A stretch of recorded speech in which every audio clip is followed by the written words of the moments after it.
Ya, sehingga hal-hal yang akan mengurangi atau merusak kekhusyuannya itu supaya dihindari. Saksikanlah kajian Islam ilmiah di Roja TV dan Radio Roja.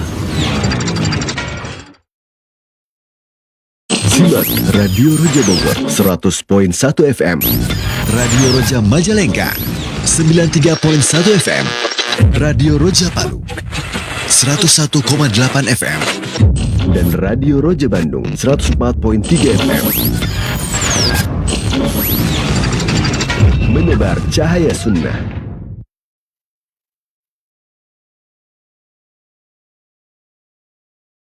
Bismillahirrahmanirrahim. Assalamualaikum warahmatullahi wabarakatuh. Ikhwatal Islam, azani Allahu wa iyyakum. Alhamdulillahirabbil alamin, hamdan katsiran thayyiban mubarakan fi kama yuhibbu rabbuna wa yarda, wassalatu wassalamu ala asrafil mursalin wa ala alihi wa ashabihi ajma'in wa man tabi'ahum bi ihsanin ila yaumil qiyamah, amma ba'du. Ikhwatal Islam, azani Allahu wa iyyakum, para pendengar, pemerhati dan sahabat Roja semuanya dimanapun antum berada di kesempatan pagi hari ini, tentunya kita bersyukur kepada Allah Subhanahu wa Ta'ala atas karunia nikmat yang Allah berikan kepada kita hari ini kembali dalam rangka untuk beribadah kepadanya, mentaatinya, dan semoga Allah mudahkan bagi kita untuk melakukan hal tersebut. Allahumma amin. Ikhwatal Islam, azani Allahu wa iyyakum, kembali kami hadirkan di ruang dengar Anda dan layar televisi Anda satu kajian ilmiah dari pembahasan kitab Riyadhus Shalihin, buah karya dari Al-Imam An-Nawawi rahimallahu ta'ala. Dan sebagaimana biasanya, ikhwatal Islam, azani Allahu wa iyyakum, kajian akan disampaikan dan dipaparkan secara mendalam bersama guru kita Al-Ustadz Al-Fadil Mubarak Bamu Alim LC MAhi Afrullahu Ta'ala. Alhamdulillah kami telah terhubung dengan beliau yang saat ini berada di studio Al-Iman Center. Tentunya sebelum kita simak pembahasan yang banyak faedah di pagi hari ini, dan kembali beliau membahas tentang hal penting dalam Islam, untuk kita simak kembali pembahasan berikutnya. Ikhwatal Islam, azani Allahu wa iyyakum, setelah kajian disampaikan oleh beliau, kami membuka sesi interaktif soal jawab, dan bagi Anda semuanya yang ingin bertanya secara langsung bisa menghubungi kami di 021 823 6543. Dan kami informasikan ini layanan telepon lokal, oleh karena itu jika Anda menghubungi melalui chat call WA, mohon maaf kami tidak bisa mengangkatnya. Untuk Anda yang bertanya melalui pesan singkat, untuk Anda yang bertanya melalui tulisan ataupun pertanyaan singkat melalui tulisan, Anda bisa kirimkan pertanyaan Anda di layanan WhatsApp nomor 0218236543. Ikhwatul Islam, azani Allahu wa iyyakum, kita akan simak bersama kajian ini, dan tentunya kepada Ustadz kami persilakan, falyatafadhal maskuran. Assalamualaikum warahmatullahi wabarakatuh. Innal hamdalillah nahmaduhu wa nasta'inuhu wa nastaghfiruh wa na'udzu billahi min shururi anfusina wa min sayyiati a'malina. Man yahdihillahu fala mudilla lahu wa man yudlil fala hadiya lahu. Wa asyhadu an la ilaha illallah wahdahu la syarika lahu wa asyhadu anna Muhammadan 'abduhu wa rasuluh. Ya ayyuhalladzina amanu taqullaha haqqa tuqatih wa la tamutunna illa wa antum muslimun. Ya ayuhan nasu taqu rabbakumul ladzi khalaqakum min nafsin wahidah wa khalaqa minha zawjaha wa batha minhuma rijalan katsiran wa nisaa. Wattaqullaha alladzi tasaaluna bihi wal arham, innallaha kana 'alaikum raqiba. Ya ayyuhalladzina amanu taqullaha wa qulu qawlan sadida yuslih lakum a'malakum wa yaghfir lakum dhunubakum. Wa man yuti'illaha wa rasulahu faqad faza fawzan 'azima, amma ba'd.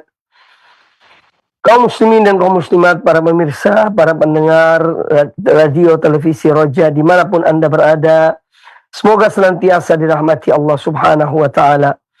Alhamdulillah, pada kesempatan yang baik ini kita kembali bertemu dalam pembahasan hadis-hadis Rasulullah sallallahu alaihi wasallam dari kitab Riyadhus Shalihin min kalami Sayyidil Mursalin sallallahu alaihi wa alihi wa sahbihi wasallam.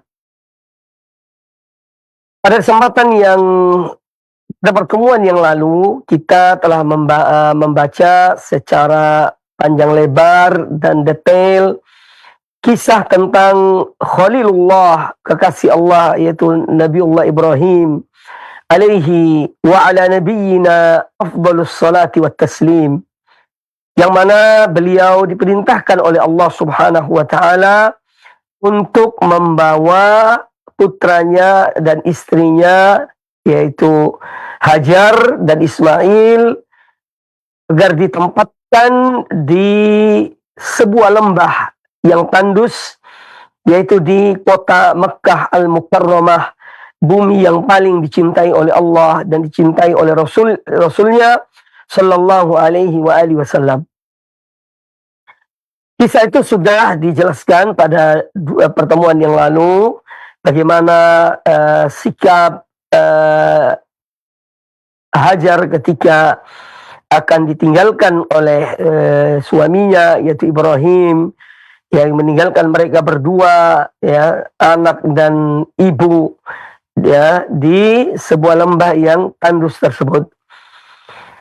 Dan bagaimana kita melihat taatnya Hajar ketika beliau bertanya kepada suaminya, yaitu Ibrahim alaihissalam, apakah Allah yang memerintahkan kamu untuk menempatkan kami di tempat ini, ya, dan engkau meninggalkan kami?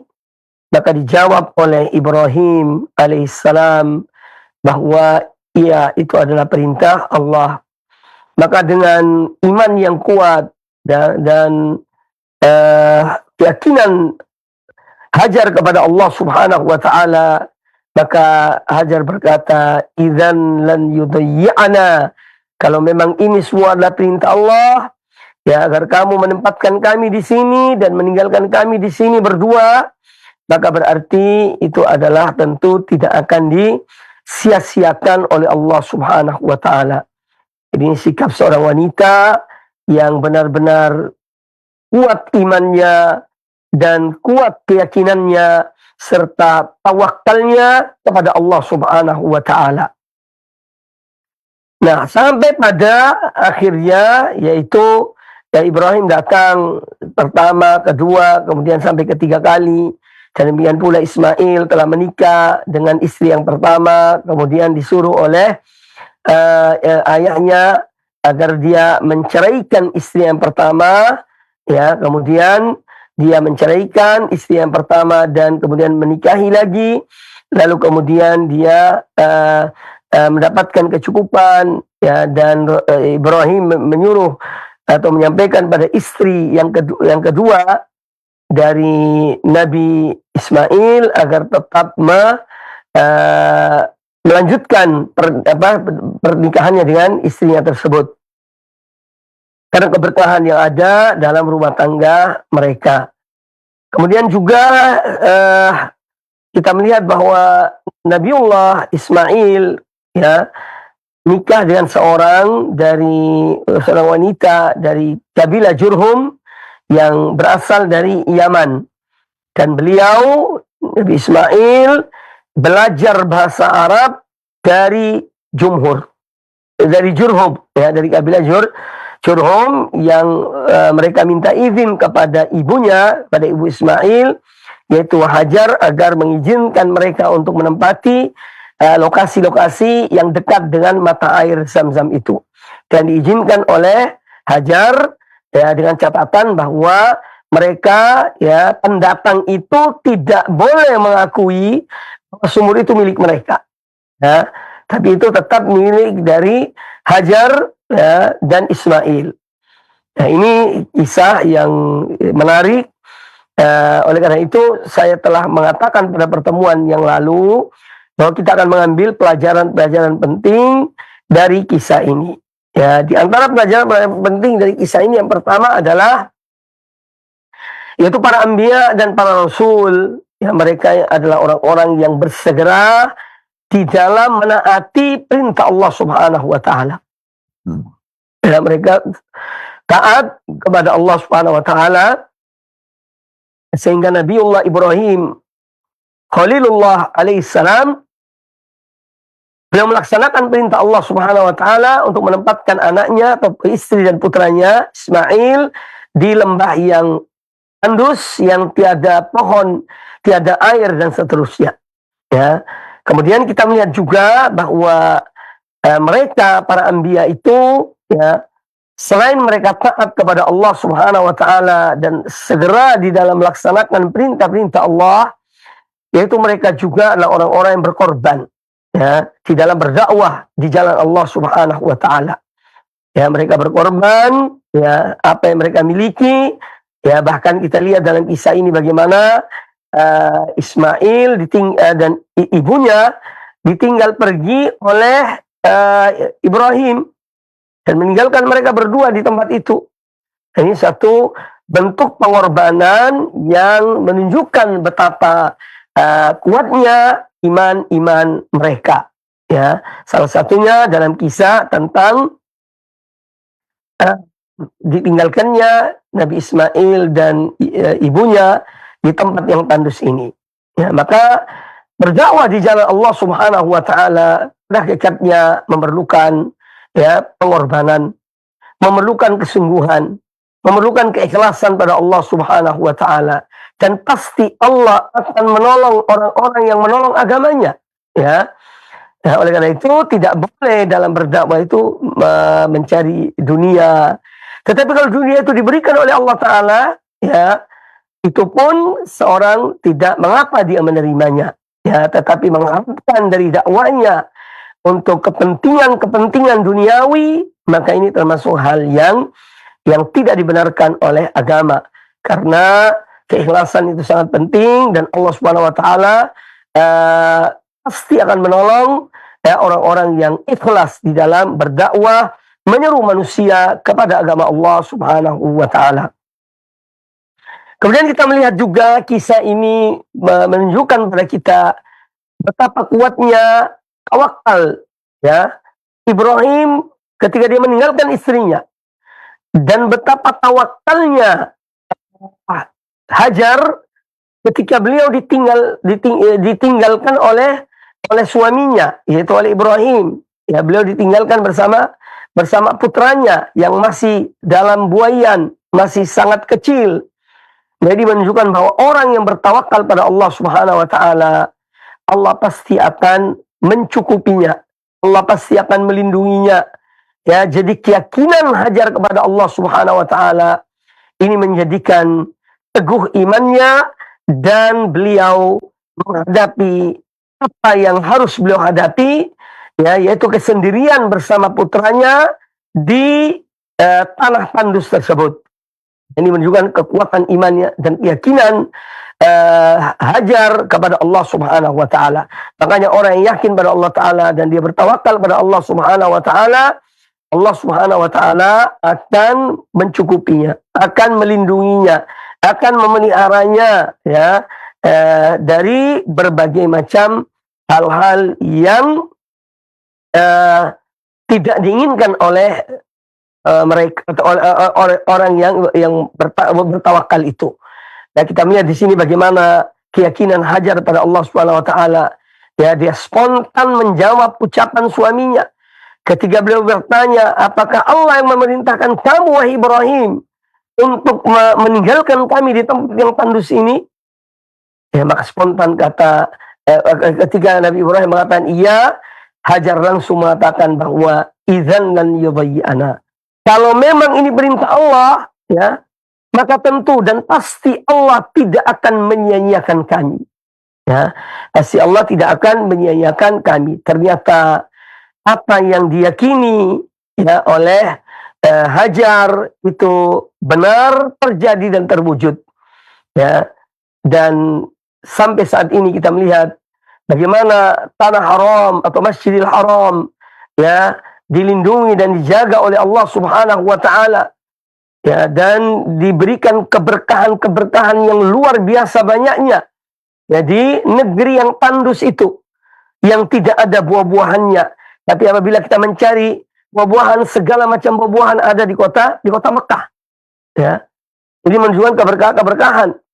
Ya, jadi intinya bahwa seorang harus yakin pada Allah Subhanahu wa taala, harus bertawakal pada Allah Subhanahu wa taala selama seorang melakukan kebenaran, dia menaati Allah dan Rasulnya sallallahu alaihi wasallam, maka hendaknya dia yakin kepada Allah Subhanahu wa taala.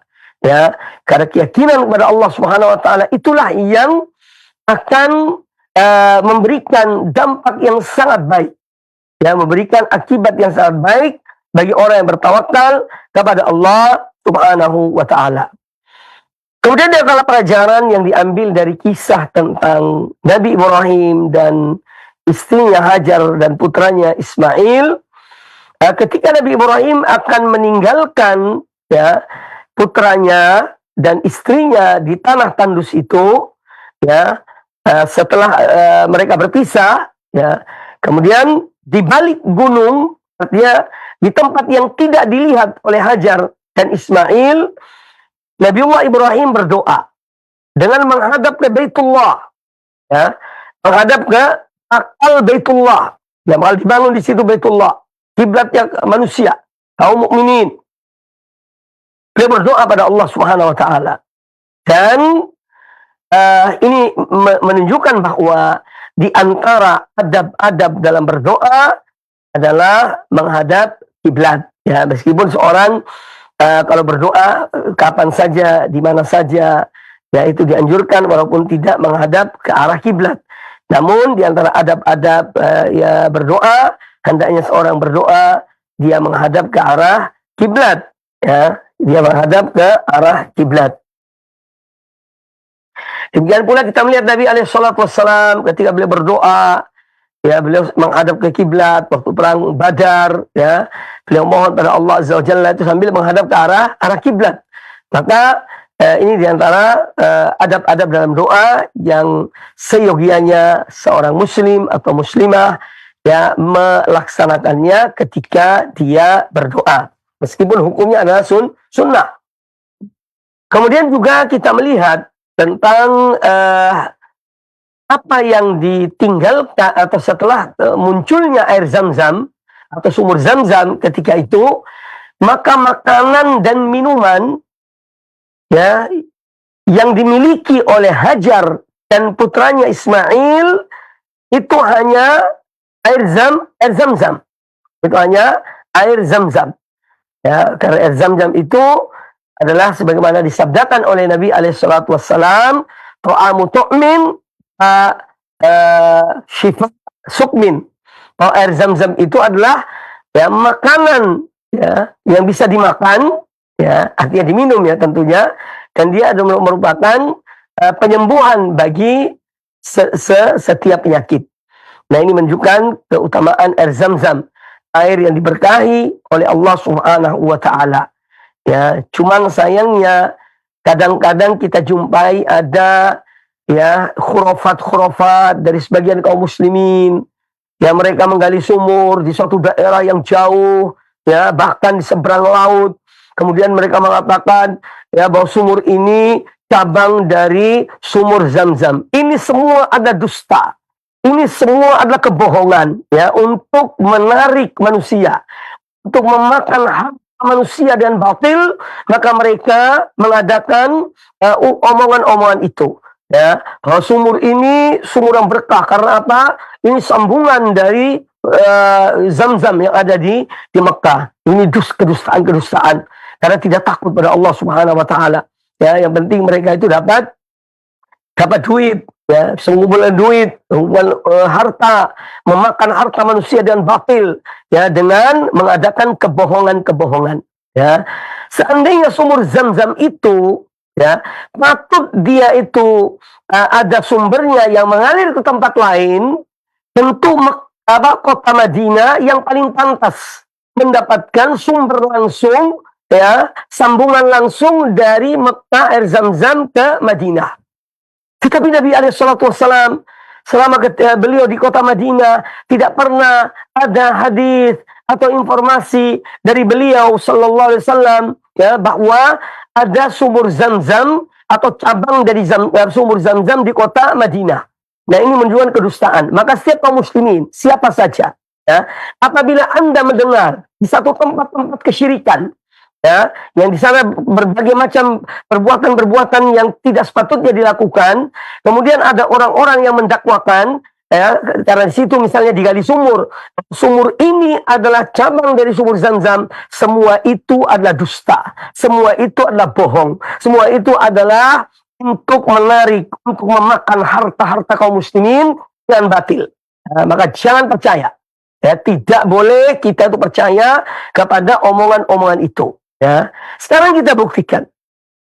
Ketika kita ke Madinah, ya, itu ada di Masjid Nabawi, ada tempat-tempat air, yaitu air Zam-Zam.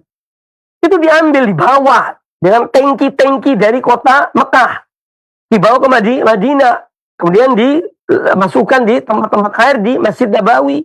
Jadi seorang minum dari air Zam-Zam, tapi yang diangkut dari kota Mekah ke Madinah.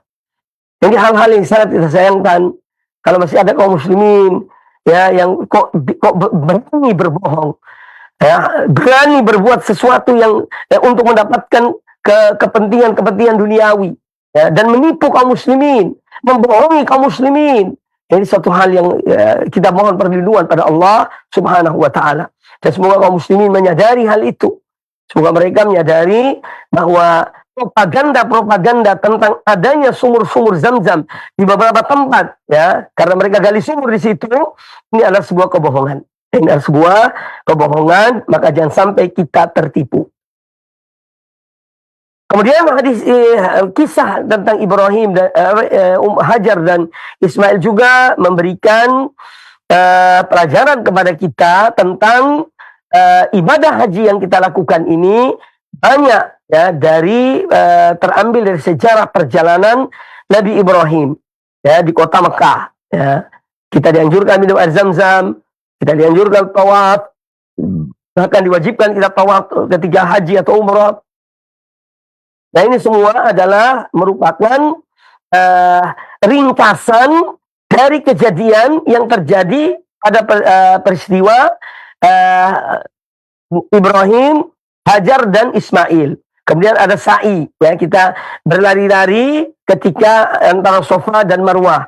Ini juga adalah kisah dari perjalanan hidup Hajar dan putranya di kota Mekah.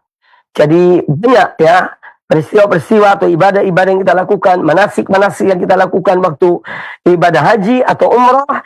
Ini adalah bagian dari sejarah perjalanan, ya, Nabiullah Ibrahim alaihissalam dan istrinya Hajar serta anaknya Ismail. Kemudian hadis ini juga menjelaskan kepada kita tentang firasat orang-orang Arab ketika itu yang hidup di tengah padang pasir. Ya. Mereka itu mempunyai semacam firasat atau ilmu di mana, ya, ketika mereka ingin tahu adanya tempat air itu dengan melihat, ya, dan memantau adanya burung-burung yang berterbangan di sekitar tempat itu. Maka ini berarti pertanda bahwa di tempat itu ada air. Sebagaimana bila Jurhum ketika mereka melihat, ya, tentang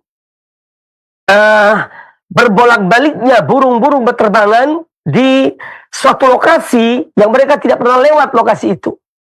Ya, mereka melihat ternyata di situ ada burung-burung, maka mereka berfirasat bahwa pasti di situ ada air.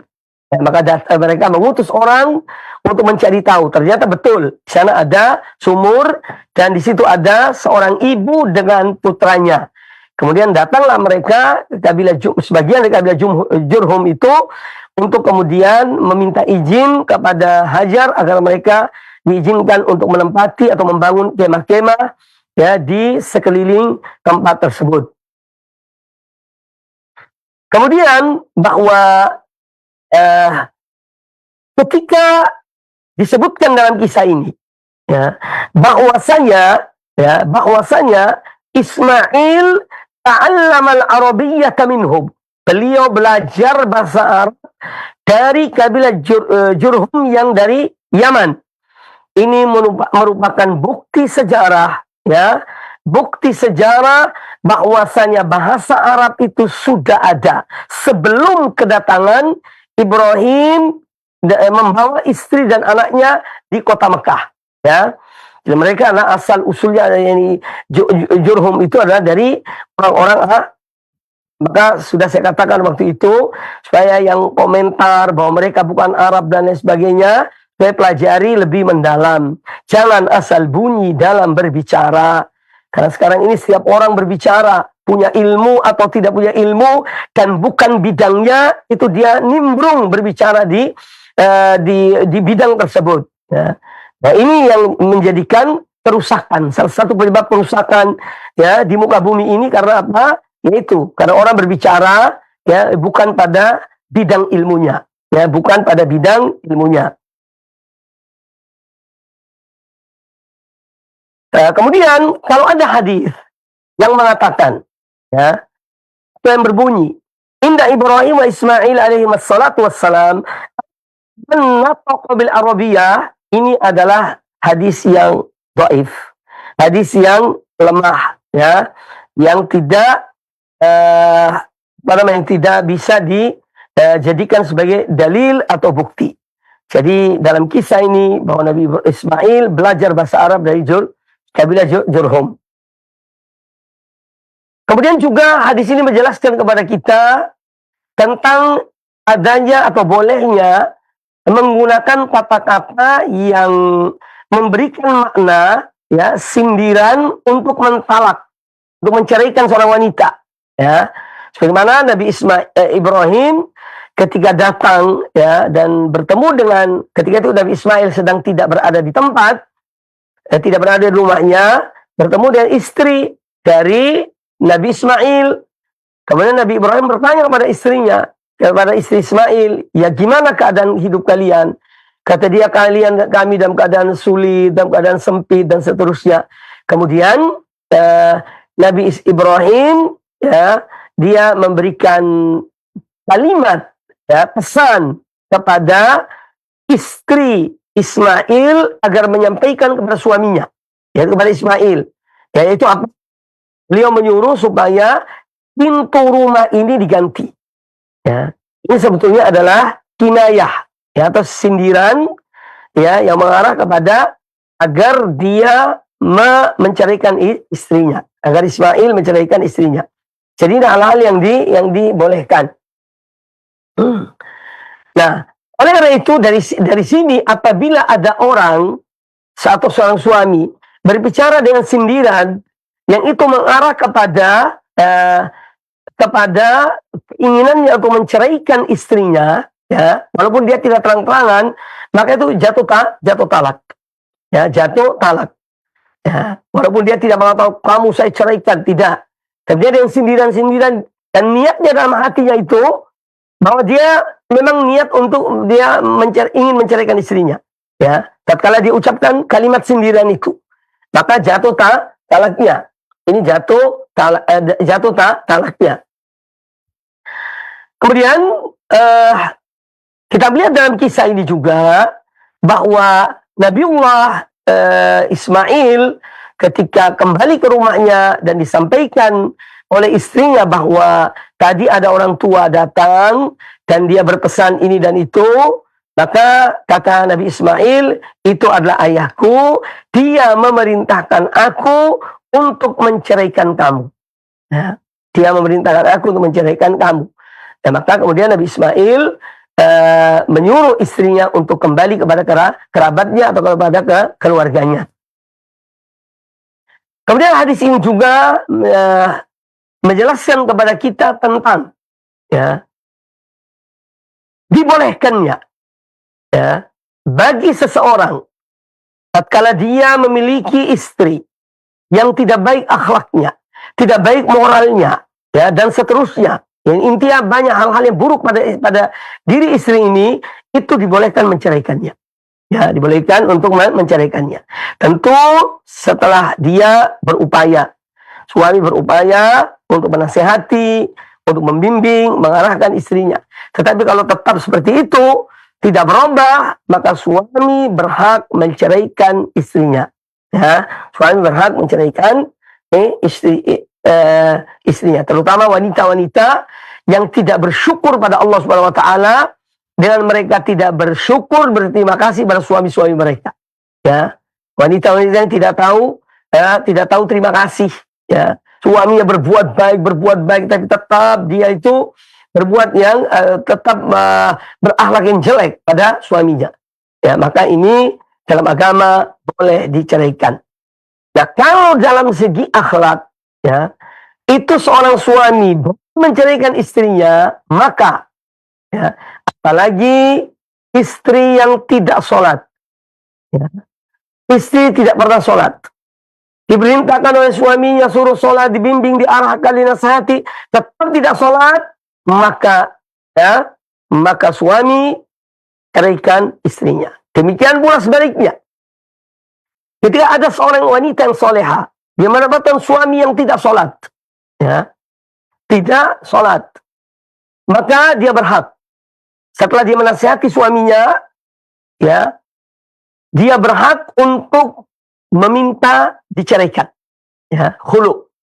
Karena sholat ini tidak bisa dibuat sesuatu yang dimain-mainkan. Ya, sholat 5 waktu ini adalah sesuatu yang paling wajib setelah 2 kalimat syahadat. Oleh karena itu kaum muslimin, ya, terutama orang tua, ayah dan ibu dalam rumah tangga, perhatikan masalah sholat ini, ya, saling ingatkan. Suami ingatkan istrinya, istrinya ingatkan suaminya. Kemudian mereka juga mengingatkan anak-anak mereka, ya, tentang betapa pentingnya sholat ini. Ya, Allah Ta'ala berfirman, ya ayyuhalladzina amanu, wahai orang-orang yang beriman, qu anfusakum wa ahlikum naro. Pelihara diri kalian dan keluarga kalian dari azab api neraka. Ya, maka di sini pentingnya at-ta'awun, saling tolong-menolong, bahu-membahu antara suami dan istri dalam hal yang baik, dalam hal ingat mengingatkan, nasihat menasihati dalam hal yang ma'ruf, ya, termasuk kepada anak-anak mereka. Karena kita sering ditanya, ya, oleh ada seorang suami wanita, dia bertanya suami, ya Ustaz, bagaimana hukumnya suami saya tidak sholat, sudah diingatkan berulang-ulang, maka Anda minta diceraikan kalau tidak mau sholat, ya. Ngapain Anda masak, ya, nyiapkan ini, nyiapkan itu untuk orang yang tidak sholat, ya. Dibuat masakan, dicuci pakaiannya, dia berkhidmat pada suaminya, tapi suami tidak sholat, untuk apa perbuatan itu? Tidak ada gunanya, ya. Ya. Tapi semua ini setelah proses, tentu dengan nasihat, dengan mengingatkan, ya, maka istri berhak untuk, kalau suaminya tidak berubah dan tetap meninggalkan sholat 5 waktu, dia berhak untuk minta agar meminta khulu, diceraikan oleh suaminya. Dan itu tidak dosa, ya.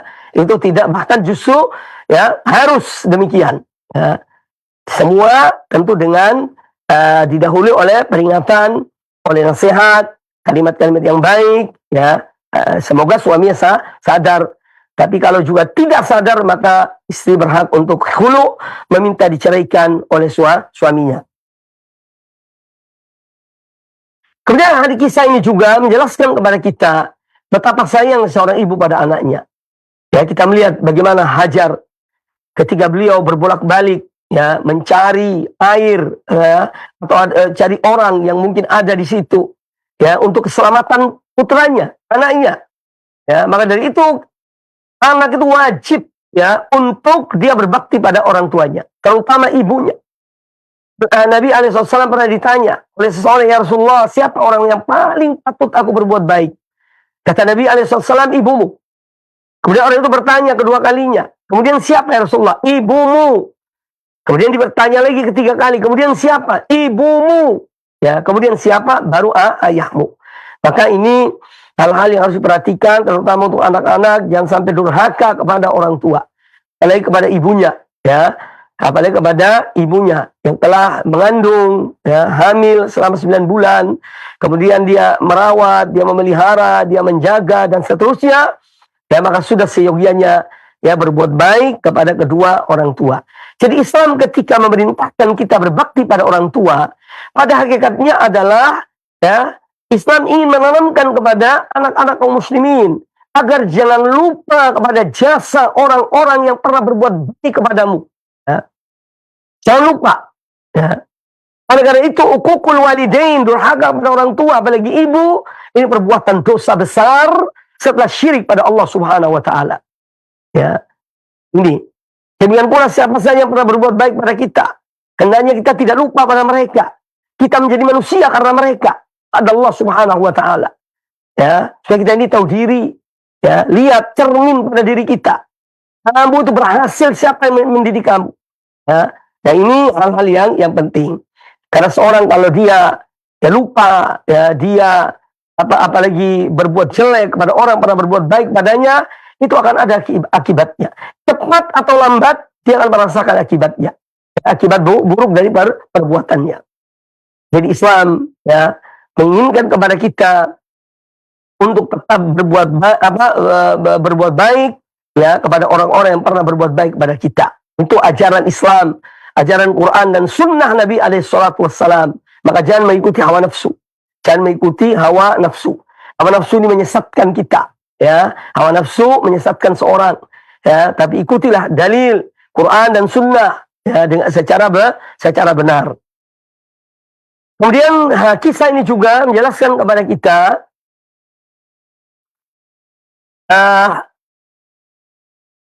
tentang seorang anak. Apabila orang tuanya memerintahkan kepada yang baik dan bukan kepada maksiat pada Allah Ta'ala, hendaknya dia segera mengerjakannya. Jangan menunda-nunda. Selama itu perbuatan baik yang diperintahkan oleh orang tuanya kepadanya, hendaknya dia segera melakukannya.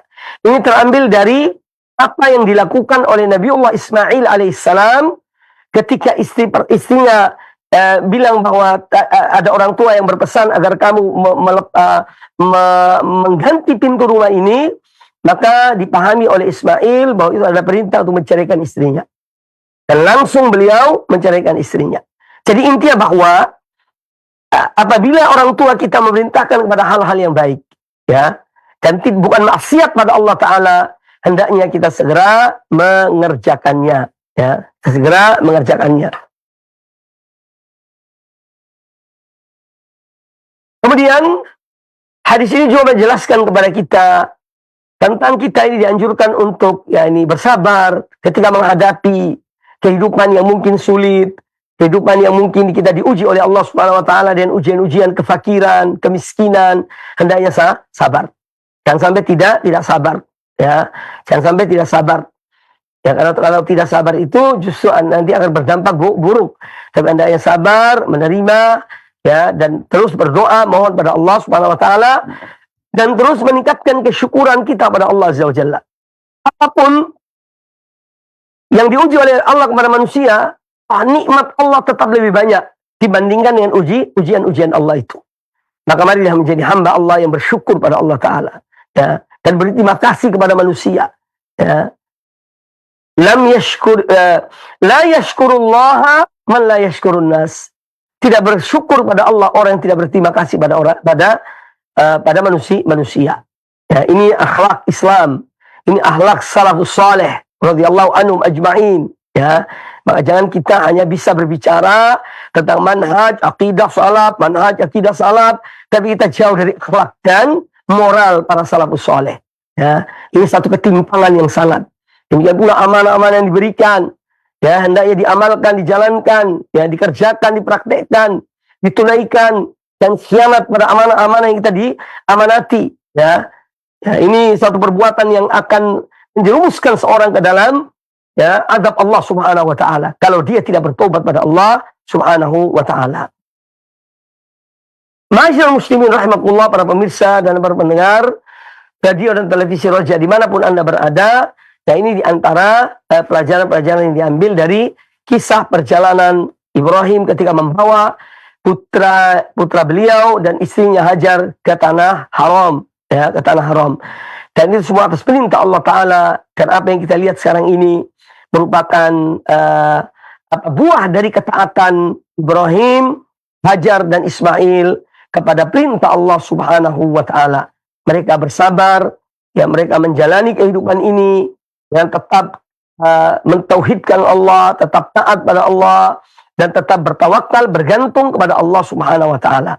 Maka sampai hari ini kisah perjalanan Ibrahim, Hajar dan putranya, yaitu dijadikan suatu ibadah oleh Allah Subhanahu wa taala dalam manasik haji, ya, atau manasik umrah. Kemudian hadis yang berikutnya. Wa Sa'id bin Zaid radhiyallahu anhu qala, ya, dari Sa'id bin Zaid radhiyallahu anhu beliau berkata, Sami'tu Rasulullah sallallahu alaihi wasallam yaqul al-kam'atu minal manni wa ma'uha shifa'un lil ain. Ya, ada kam'ah satu jenis tumbuh-tumbuhan, ya. Satu jenis tumbuh-tumbuhan yang tidak ada daunnya, ya, tidak ada batangnya. Dia berada di dalam tanah, ya, sejenis umbi-umbian. Kam'ah itu jenis umbi-umbian. Ya, antum bisa nanti cari di internet kalau untuk mengetahui apa itu kam'ah itu, silakan buka aja. Saya cari apa yang dimaksud dengan tanaman kam'ah. Nanti akan keluar foto-fotonya tentang tanaman tersebut. Di sini disebutkan bahwa tanaman ini adalah sebagai dia bagian dari alman, ya, dan dia airnya itu adalah merupakan penyembuhan atau obat dari obat mata. Hadis ini muttafaqun alaih, riwayat Imam Bukhari dan Imam Muslim. Nah, di sini menjelaskan pada kita tentang, ya, disyariatkannya berobat. Artinya kalau orang itu sakit, agama memerintahkan berobat. Ya. Bukan sekedar aku tawakal pada Allah Ta'ala. Ya, kalau memang Allah kehendaki penyakitku hilang. Tidak. Agama memerintahkan kita untuk berobat. Maka berobat kepada dokter misalnya atau dengan yang lainnya, ini merupakan pelaksanaan pengamalan tentang melakukan sebab. Jadi Allah Ta'ala menjadikan sebab-sebab, ya, untuk menyembuhkan, sebab untuk ini dan itu, ya. Selama sebab itu syar'i, selama sebab itu ada tuntunannya, artinya dibolehkan dan tidak haram, maka ini kita boleh mengerjakannya, ya, melakukan sebab itu, ya. Ya, yang tidak dibolehkan adalah sebab-sebab yang haram. Ya, misalnya ada orang sakit, kemudian disuruh oleh dukun misalnya, kamu harus minum khamr, misalnya minuman keras, ini haram, tidak dibolehkan.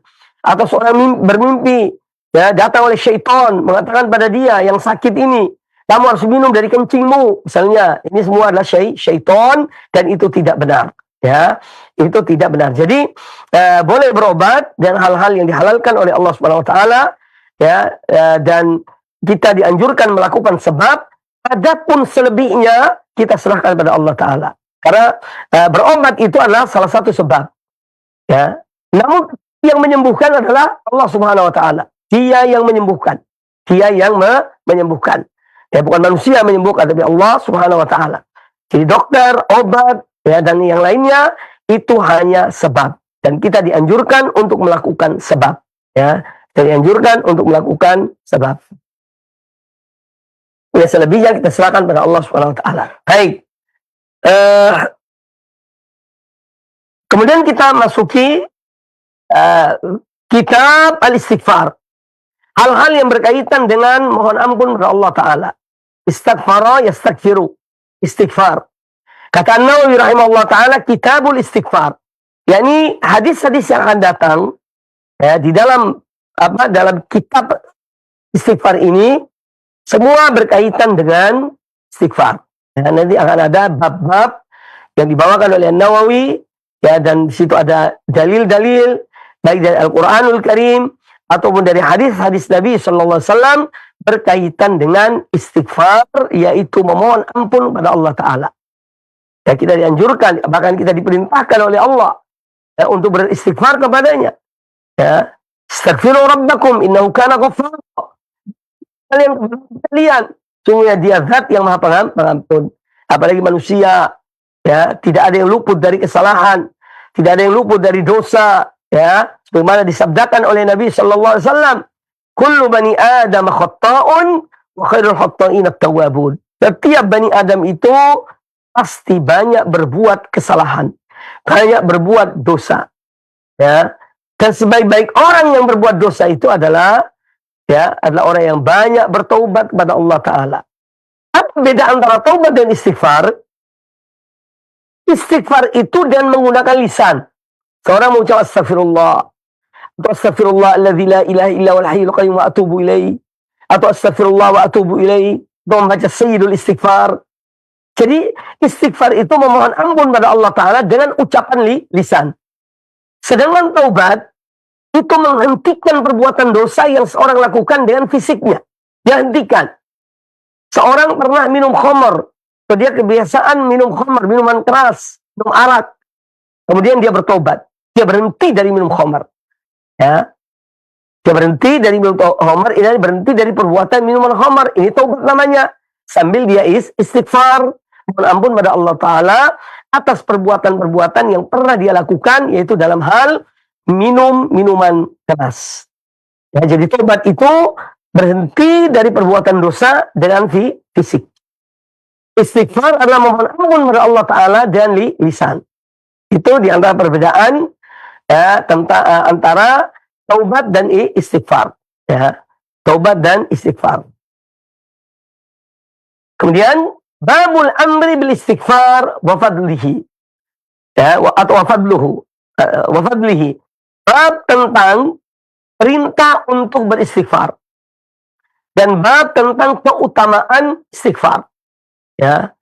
Bab tentang atau berkaitan dengan perintah untuk beristighfar dan bab berkaitan dengan keutamaan istighfar. Adapun perintah istighfar itu ya, atau mohon ampun kepada Allah Ta'ala banyak dalam ayat-ayat Al-Qur'anul Karim. Ya.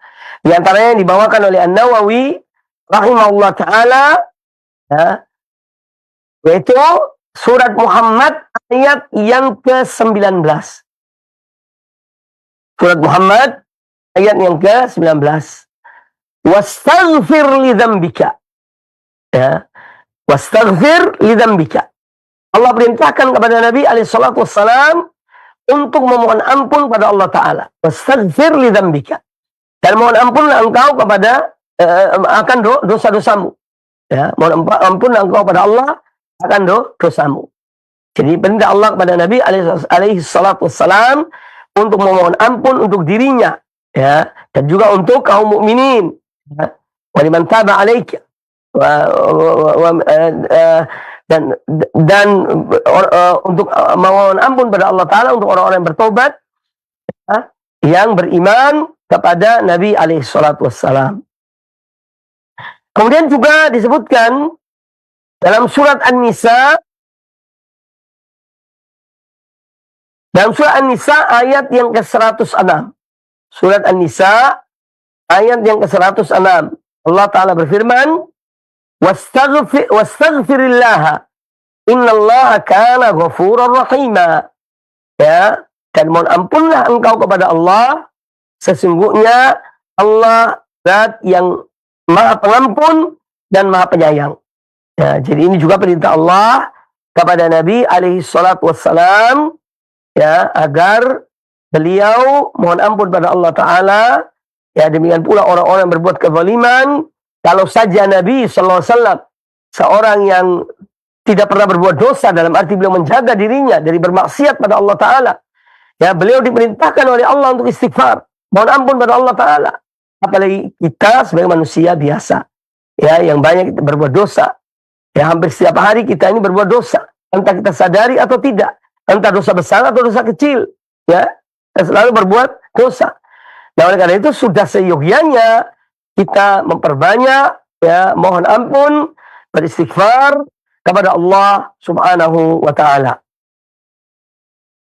Kemudian Allah Ta'ala adalah zat yang Maha Pengampun. Dia mengampuni orang-orang mohon ampun padanya. Dan dia menerima taubat orang-orang yang bertaubat padanya. Jalla Jalaluhu. Yaitu Allah Subhanahu wa Ta'ala. Ya. Setiap hamba yang bertobat pada Allah, kembali kepada Allah dengan sebenarnya dan penuh keikhlasan, maka Allah Subhanahu wa Ta'ala mengampuni, ya, hamba-hambanya yang kembali kepada Allah Ta'ala, bertobat kepadanya dan mohon ampun pada Allah Subhanahu wa Ta'ala. Ya, jadi ini satu keutamaan, ya, orang-orang yang bertobat. Ya, mereka diterima oleh Allah Subhanahu wa Ta'ala selama mereka betul-betul ikhlas, ya, dalam mohon ampun dan bertobat kepada Allah Subhanahu wa Ta'ala. Adapun syarat-syarat diterimanya taubat itu dibicarakan dalam pembahasan yang lain. Kemudian ayat yang berikutnya yang dibawakan oleh An-Nawawi rahimahullah ta'ala dalam bab ini, yaitu surat An-Nasr ayat yang ketiga, ya, idza jaa nasrullahi wal fath wa ra'aitan nasa yadkhuluna fi dinillahi afwaja. Fasabbih bihamdi rabbika wastaghfirhu innahu kana tawwaba. Ya, Allah perintahkan juga kepada Nabi alaihi wasallam, ya. Fasabbih bihamdi rabbika. Ya, maka bertasbihlah engkau, mensucikan dan memuji Tuhanmu, ya, wastaghfirhu, dan mohon ampunlah kepadanya. Ya, mohon ampunlah kepadanya. Innahu kana tawwaba, sesungguhnya dia zat yang maha penerima taubat hamba-hambanya yang bertaubat, yang kembali kepada Allah Subhanahu wa taala.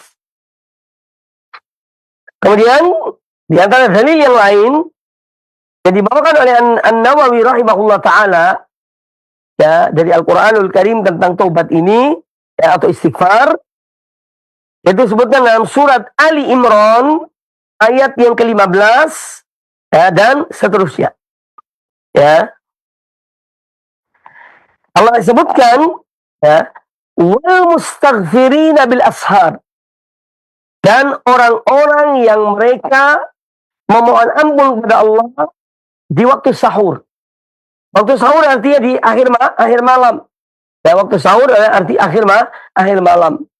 Ya, kita dianjurkan, misalnya seorang setelah dia sholat tahajud atau sholat witir, hendaknya dia memperbanyak istighfar. Mohon ampun pada Allah Ta'ala. Atau dalam sujudnya. Ya.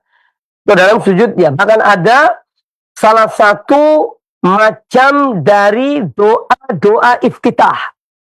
Di waktu sholat malam, ya, itu ada yang mana seorang ketika baca doa iftitah, ada istighfarnya 10 kali. Ya. Jadi dia membaca Allahu Akbar. Dan dia membaca Allahu Akbar 10 kali. Ya, Allahu Akbar, Allahu Akbar, Allahu Akbar 10 kali. Kemudian membaca Alhamdulillah 10 kali. Ya, setelah Allahu Akbar 10 kali, baca Alhamdulillah 10 kali. Kemudian baca Subhanallah 10 kali. Ya. Kemudian baca La ilaha illallah 10 kali. Kemudian membaca Astagfirullah, Astagfirullah, Astagfirullah 10 kali. Ya. Kemudian ada doa yang pendek di situ. Setelah 4 kalimat ini, masing-masing 10 kali, ya, kemudian seorang membaca Allah maghfirli wahdini wa'afini. Ya, Allah maghfirli, ya, wahdini, ya, warzuqni wa'afini. Ya. Ini. Kemudian kemudian a'udzu billahi min dhiqil maqam, atau dalam satu riwayat min dhiqil muqam yaumil qiyamah. Itu satu kali. Walaupun ada riwayat yang menyebutkan 10 kali. Masing-masing doa itu. Ya, baru kemudian baca ta'awud, kemudian baca Al-Fatihah. Jadi istighfar itu, ya, di antara atau istighfar yang 10 kali yang saya sebutkan tadi, itu salah satu di antara doa-doa iftitah yang kita dianjurkan membacanya ketika sholat malam, ya, ketika sholat malam.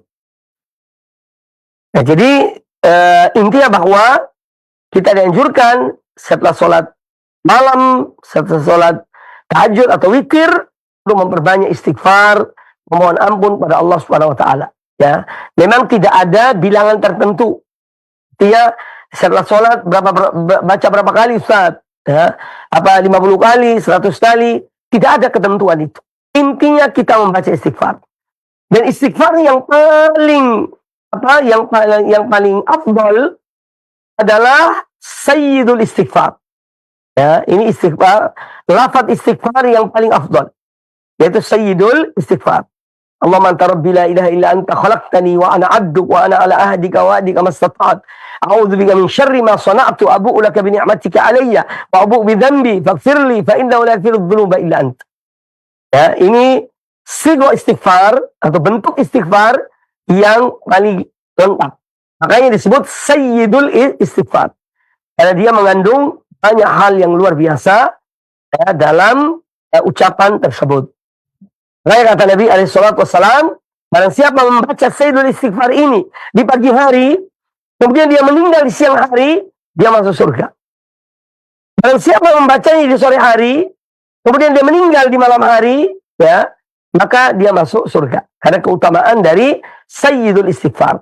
Maka sudah seyogianya, ya, setiap muslim, muslimah untuk menghafal sayyidul istighfar. Agar dia membaca, memperbanyak membacanya. Wallahu ta'ala a'lam. Kemudian ayat yang berikutnya yang dibawakan oleh An-Nawawi rahimahullah ta'ala dalam bab istighfar ini, yaitu surat An-Nisa ayat yang ke-110. Ya, surat An-Nisa ayat ke-110. Allah Ta'ala berfirman, "Man ya'mal su'an aw yadhlim nafsahu." Dan barang siapa yang dia melakukan perbuatan yang buruk atau dia menzalimi dirinya, thumma yastaghfirillaha, kemudian dia mohon ampun kepada Allah, yajidillaha ghafurur rahima, maka dia akan dapati bahwa Allah zat yang maha pengampun, yang banyak ampunannya, dan dia adalah zat yang maha penyayang. Ya, wa man ya'mal su'an aw yadhlim nafsahu thumma yastaghfirillaha yajidillaha ghafurur rahima. Ya, ayat 110 surat An-Nisa. Jadi Allah Subhanahu wa taala memerintahkan dalam ayat ini ada kandungan perintah, walaupun ini kalimat berita, tapi mengandung perintah untuk perbanyak istighfar. Berbuat kezaliman, berbuat dosa, berbuat keburukan, hendaknya ya memperbanyak dan memohon ampun kepada Allah Subhanahu wa taala. Allah zat yang maha pengampun dan dia zat yang maha penyayang. Kemudian tentu ayat ini juga menganjurkan untuk seorang itu bertobat. Ya, bertobat berhenti dari dosanya. Ya. Kemudian kita melihat dalam surat Al-Anfal. Ya, ini juga di antara ayat yang dibawakan oleh An-Nawawi rahimahullah taala ya sebagai dalil dari bab ini. Yaitu firman Allah dalam surat Al-Anfal ayat yang ke-33. Allah Azza wa Jalla berfirman, "Wa ma kana Allahu liyu'adzibahum wa anta fihim." Ya. Dan tidak sepatutnya Allah mengazab mereka ketika engkau Muhammad berada di tengah-tengah mereka. Wa ma kana Allahu mu'adzibahum wa hum yastaghfirun. Dan Allah tidak sepatutnya mengazab mereka sedang mereka senantiasa beristighfar. Senantiasa beristighfar. Ampun kepada Allah Subhanahu wa taala. Disebutkan oleh para ulama tentang ayat ini bahwa ada dua keamanan yang Allah berikan pada manusia. Ya, yang pertama itu sudah berlalu ya, dalam ayat ini, yaitu dengan wafatnya Nabi alaihissalam. Allah berfirman, "Wa ma kana Allahu liyu'adzibahum fihim." Tidak sebetulnya Allah mengadab mereka sementara engkau Muhammad berada di tengah-tengah mereka. Ya. Ini artinya bahwa Allah tidak mengadab mereka selama masih Nabi SAW ada di tengah-tengah mereka. Dan ini sudah berlalu dengan wafatnya Nabi SAW. Kemudian yang satunya masih ada sampai saat ini, yang sampai kapanpun, yaitu pada lanjutan ayat ini, "Wa ma kana Allahu mu'adzibahum wa hum yastaghfirun." Dan tidak sepatutnya Allah mengadab mereka, ya, sementara mereka itu terus beristighfar. Ampun pada Allah Ta'ala. Ini keamanan yang kedua. Artinya, ini yang bisa kita lakukan. Ya, ketika seorang berbuat dosa, perbanyaklah istighfar. Ya, mohon ampun pada Allah Ta'ala. Ya, mohon ampun kepada Allah Subhanahu wa Ta'ala. Ya, dengan demikian, ketika seorang beristighfar pada Allah Ta'ala, mohon ampun pada Allah Ta'ala, ini adalah sesuatu yang menjadikan sebagai keamanan dia dari azab Allah Subhanahu wa ta'ala atau dari murka Allah Subhanahu wa ta'ala. Satu ayat lagi sebagai penutup kajian kita, setelah itu nanti ada soal jawab, yaitu ayat 135 dari surat Ali Imran. Allah Azza wa Jalla berfirman, ya, di antara ciri orang-orang bertakwa pada Allah Ta'ala adalah alladzina idza fa'alu fahishatan aw zalamu anfusahum dzakarullaha fastaghfaru lidzunubihim. Ya. Dan orang-orang yang mereka apabila melakukan perbuatan keji atau menzalimi diri-diri mereka, dzakarullah, mereka segera ingat pada Allah. Ya. Fastaghfaru lidzunubihim. Kemudian mereka mohon ampun pada Allah dan dosa-dosa mereka. Wa man yaghfiru dzunuba illallah. Dan tiada yang mengampuni dosa kecuali Allah. Walam yusirru ala ma fa'alu wa hum ya'lamun. dan mereka tidak melanjutkan perbuatan dosa mereka sementara mereka mengetahui. Nah, jadi ayat ini juga menjelaskan tentang kita itu atau seorang berbuat dosa, ya, kita semua pernah berbuat dosa dan mungkin terus berbuat dosa, hendaknya memperbanyak istighfar, mohon ampun pada Allah Subhanahu wa taala. Baik kaum muslimin kaum muslimat rahimani wa rahimakumullah, sementara itu yang dapat disampaikan pada kesempatan yang baik ini, masih ada waktu kurang lebih 10 menit atau 15 menit untuk sesi tanya jawab, dan insyaallah hadis-hadis yang berkaitan dengan istighfar ini kita lanjutkan biidznillah subhanahu wa ta'ala di waktu-waktu yang akan datang. Aku qouli hadza wa jazakumullah khairan. Subhanakallah, demikian kami kembalikan kepada pembawa acara. Wallahu ta'ala a'lam. Nah Ustaz, jazakumullah khairan barakallahu fikum atas materi yang telah disampaikan Ustaz di kesempatan pagi hari ini tentang hak keutamaan istighfar dan perintah untuk melakukannya. Telah kita simak bersama ikhwatal Islam azanillahu ayyakum. Untuk selanjutnya kami membuka sesi interaktif soal jawab bagi Anda semuanya ikhwatal Islam yang ingin bertanya dalam rangka memperdalam materi yang telah beliau sampaikan. Kami berikan kesempatan Anda untuk bertanya secara langsung di 0218236543 melalui telepon lokal ataupun di 0218236543 untuk pertanyaan melalui tulisan ke layanan WhatsApp kami. Baik, kami angkat yang pertama melalui telepon terlebih dahulu. Silakan. Ya, silakan. Ya, assalamualaikum warahmatullahi wabarakatuh. Waalaikumsalam warahmatullahi wabarakatuh.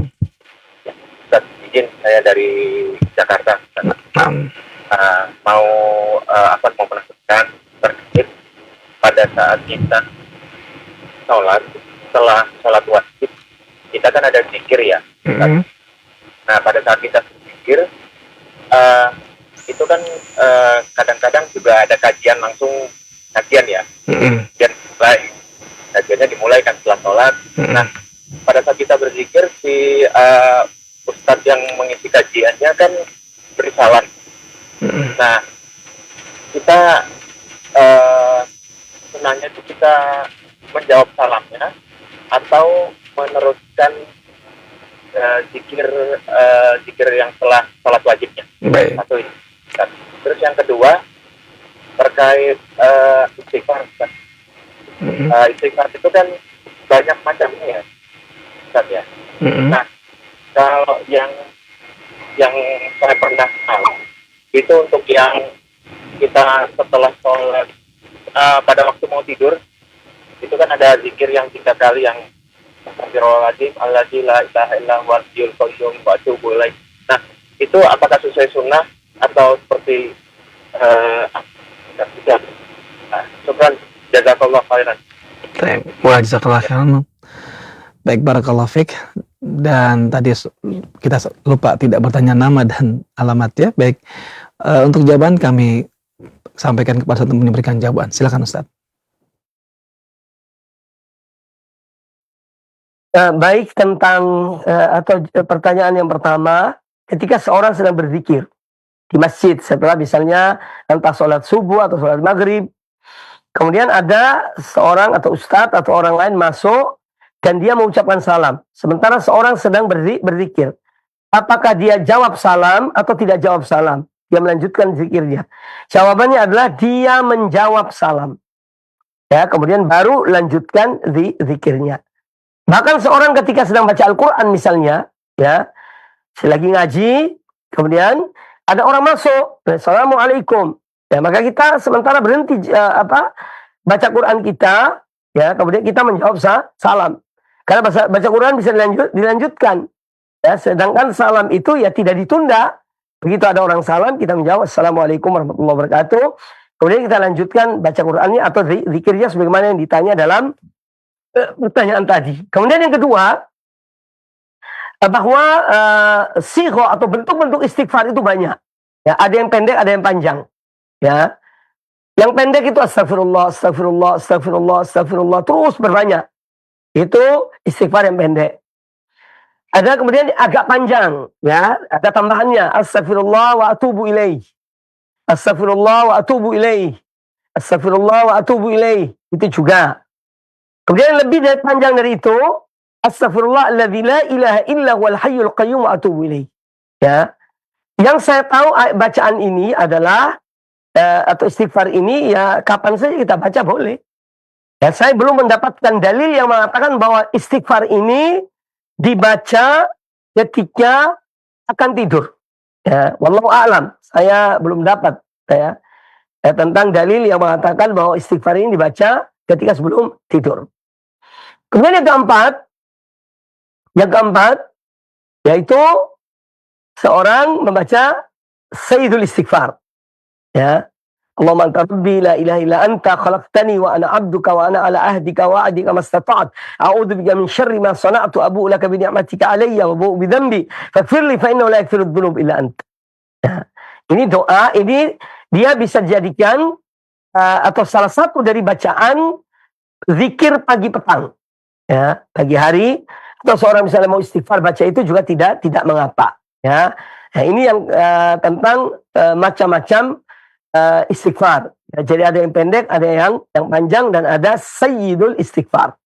Silakan baca. Ya, silakan dibaca. Ini yang kami ketahui. Wallahu taala alam.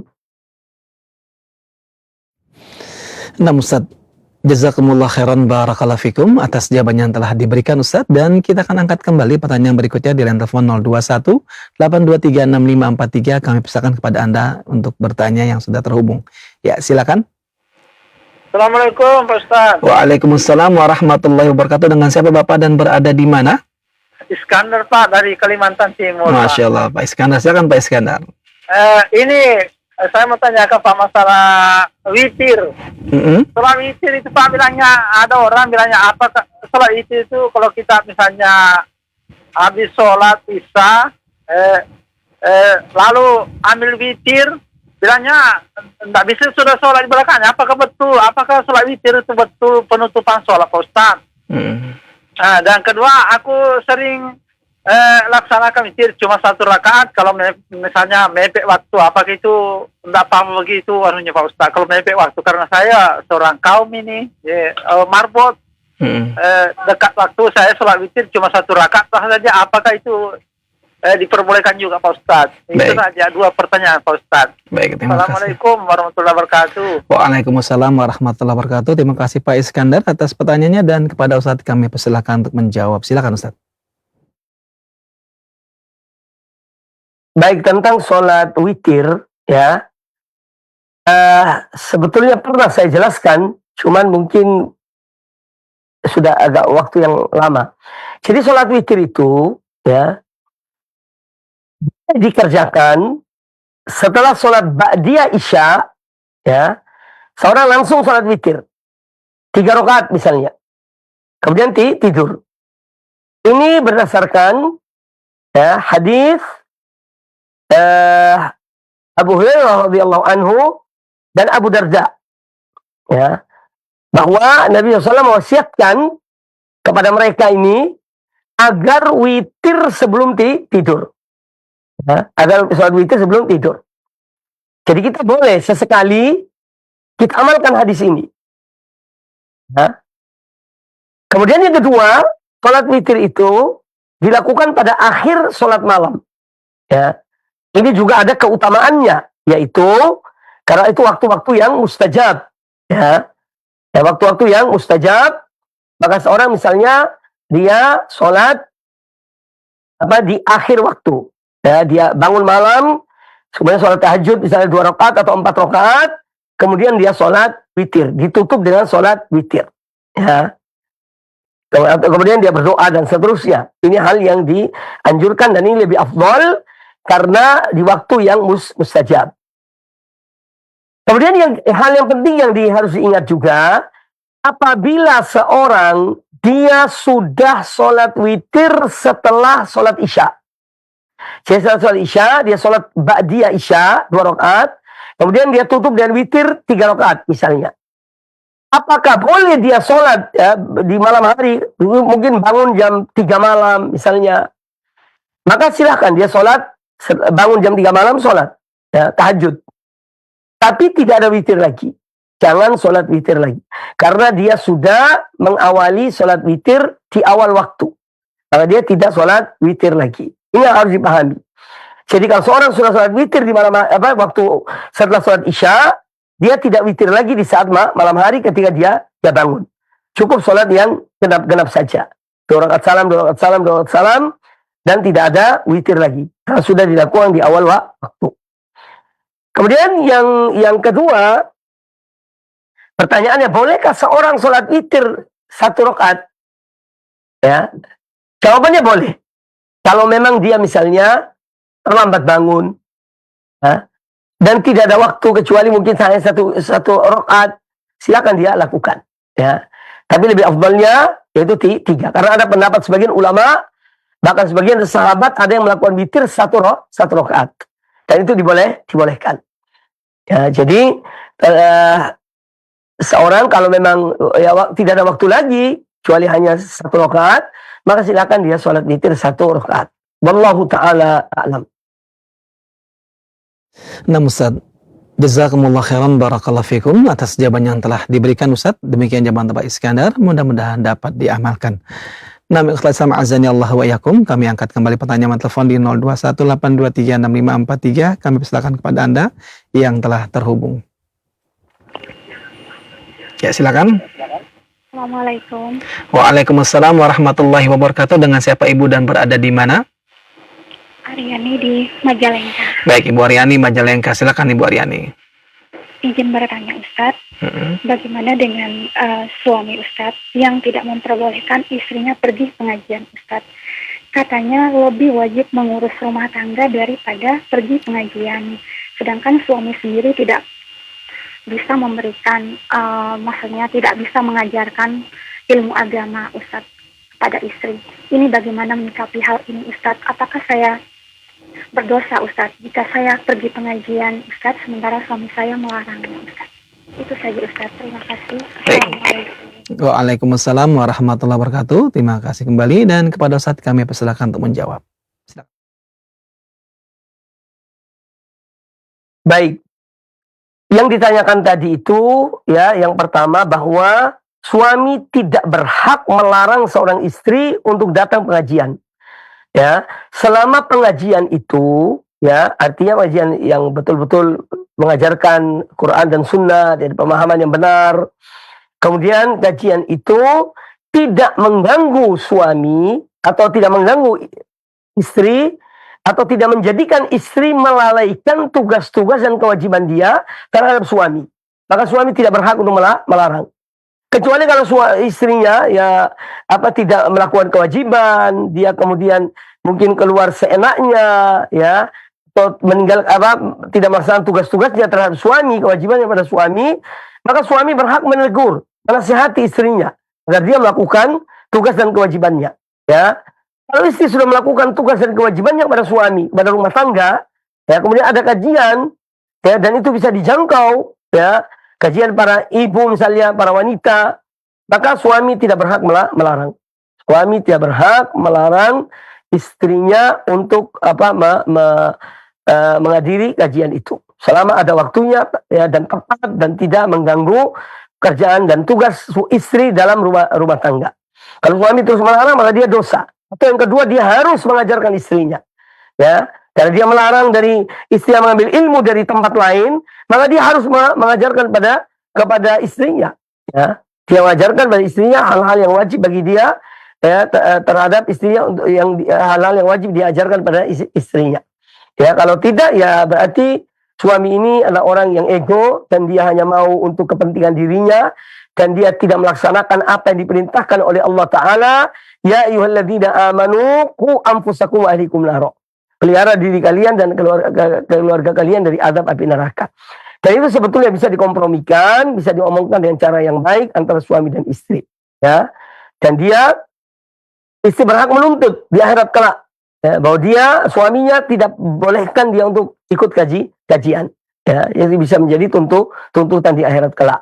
Maka di sini pentingnya ada pemahaman yang sama, ya, ada pengertian yang baik dari suami maupun istri, ya, ketika mereka menjalani rumah tangga itu. Ya, semua bisa dibicarakan dengan baik. Ya. Tapi kalau suami jadi panglima di rumah, kemudian istri harus tunduk patuh, padahal ada hal-hal kebaikan yang bisa dilakukan oleh istri untuk menambah imannya, menambah ilmunya, ya. Nah, ini juga sikap suami itu sikap yang tidak tepat, ya. Wallahu taala a'lam. Nah, Ustaz, jazakumullah khairan, barakallahu fikum atas jawaban yang telah diberikan Ustaz. Dan pertanyaan dari Ibu Aryani, ada pertanyaan terakhir di perjumpaan kita pagi hari ini. Tentunya sebelum kita akhiri perjumpaan yang penuh dengan faedah yang telah kita simak bersama ini, kami meminta kepada Ustaz untuk menyampaikan ikhtitam. Silakan Ustaz.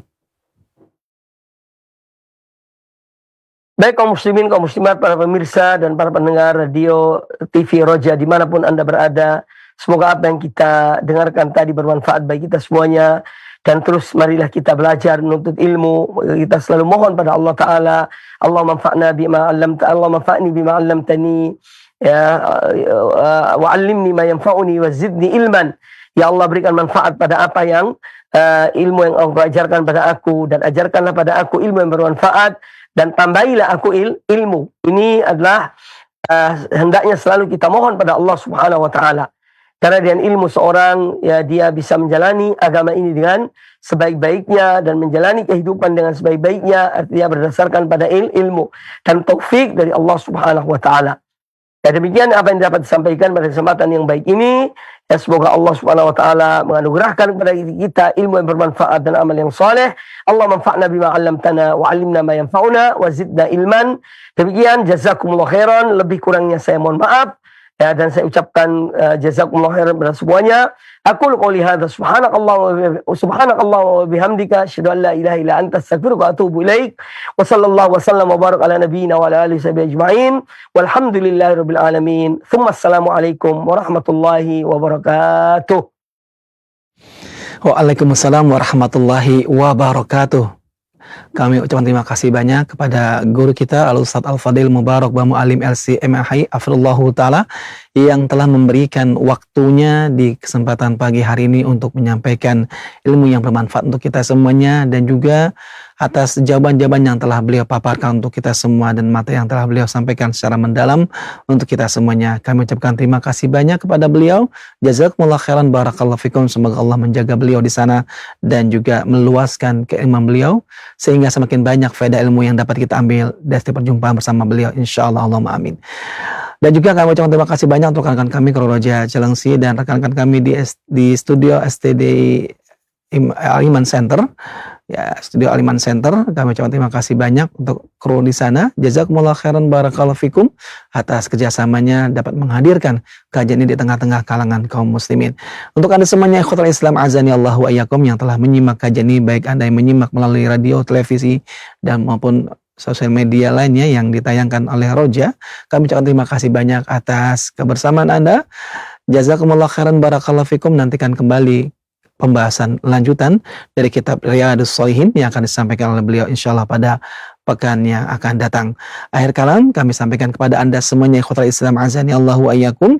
Semoga Allah memudahkan kita mengamalkan ilmu yang telah kita dapatkan, dan juga semoga Allah menjaga kita semuanya dari segala bentuk kemudaratan, dan kita mohon keberkahan. Akhir kalam kami mohon undur diri. Billahi taufiq wal hidayah. Wassalamualaikum warahmatullahi wabarakatuh.